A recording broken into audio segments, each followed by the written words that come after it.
মাসে আল্লাহ তাআলা তার অগণিত কিছু বান্দাদেরকে, কিছু সংখ্যক মানুষকে দুনিয়ার আনাচে কানাচে থেকে উঠায় নিয়ে আল্লাহ তার ঘরের মেহমান হিসেবে কবুল করে তার ঘরে নিয়ে গিয়েছিলেন। আবার যে সমস্ত মানুষ যেতে পারে নাই, ওই সমস্ত মানুষের জন্য আল্লাহ সুবহানাহু ওয়া তাআলা একটা বিধান দিয়েছিলেন যে তোমরা যারা আসতে পারোনি, তোমরা হজের সওয়াব থেকে মাহরুম থাকবে না। তোমরা যদি হজের সওয়াব পেতে চাও বা তাদের একটা সদৃশ্য গ্রহণ করতে চাও, তাহলে তোমরা এই জিলহজের চাঁদ ওঠার পরে তোমরা নখ চুল এগুলা কাটবে না। এরপরে বলা হয়েছে তোমরা যদি আরো সদৃশ্য উপস্থাপন করতে চাও, গ্রহণ করতে চাও, হাজিরা যেরকম ভাবে তারা কোরবানি করার দ্বারা হজের সমস্ত কাজকে সম্পাদন করে শেষ সাল্লাল্লাহু আলাইহি ওয়াসাল্লাম। সকল প্রশংসা কার জন্য? সকলে বলি আলহামদুলিল্লাহ। আল্লাহ সুবহানাহু ওয়া তাআলার দরবারে অগণিত প্রশংসা, যে আল্লাহ সুবহানাহু ওয়া তাআলা আমাদেরকে জুমার দিন জুমার নামাজের জন্য উপস্থিত করে দিলেন এবং দিচ্ছেন, দেবেন।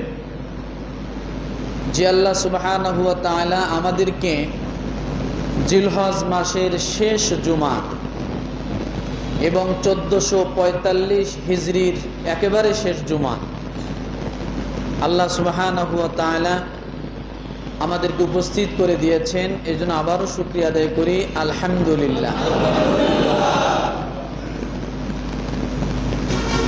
আজকে জিলহজ মাসের শেষ, ইসলামী মাসের শেষ মাস এবং 1445 হিজরির শেষ জুমা। আর একদিন অথবা 2 দিন পরে, অর্থাৎ আজকে হলো 28শে জিলহজ। কত? তাহলে যদি 29শে মাস হয় তাহলে দিন আর পাবো কয়টা? একটা। এই একটি দিন পার করে আমরা 1446 হিজরিতে প্রবেশ করব আল্লাহ যদি চাহে, এবং আমাদের বৎসর একটা শেষ হয়ে যাবে, জিলহজ মাস শেষ হয়ে যাবে। এই জিলহজ মাসটা অনেক গুরুত্বপূর্ণ একটি মাস ছিল, যে মাসের রাত এবং দিনকে নিয়ে আল্লাহ সুবহানাহু ওয়া তাআলা কসম করেছিলেন। মনে আছে না? কসম করেছেন।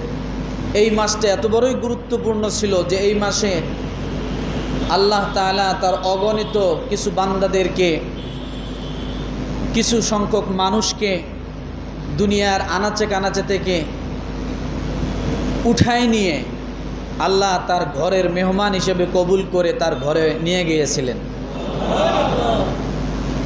আবার যে সমস্ত মানুষ যেতে পারে নাই, ওই সমস্ত মানুষের জন্য আল্লাহ সুবহানাহু ওয়া তাআলা একটা বিধান দিয়েছিলেন যে তোমরা যারা আসতে পারোনি, তোমরা হজের সওয়াব থেকে মাহরুম থাকবে না। তোমরা যদি হজের সওয়াব পেতে চাও বা তাদের একটা সদৃশ্য গ্রহণ করতে চাও, তাহলে তোমরা এই জিলহজের চাঁদ ওঠার পরে তোমরা নখ চুল এগুলা কাটবে না। এরপরে বলা হয়েছে তোমরা যদি আরো সদৃশ্য উপস্থাপন করতে চাও, গ্রহণ করতে চাও, হাজিরা যেরকম ভাবে তারা কোরবানি করার দ্বারা হজের সমস্ত কাজকে সম্পাদন করে শেষ করে দেয়, তোমরা ওই শেষ কাজটিও যদি তোমরা করতে পারো, তাহলে হতে পারে আল্লাহ সুবহানাহু ওয়া তাআলা খুশি হয়ে বান্দাকেও একটা হজের সওয়াব দান করে দিতে পারে। এটার নাম ছিল কোরবানি। যারা উপস্থিত হয়েছে এবং যারা উপস্থিত হতে পারেনি, উভয়ের জন্য। তো আমার ভাই, সেই মাসটা, গুরুত্বপূর্ণ মাসটা আমরা পারি করে দিলাম। এরপরে 1445 হিজরি শেষ হয়ে যাচ্ছে, আমরা 1446 হিজরিতে আল্লাহ যদি চায় তো আমরা পদার্পণ করব।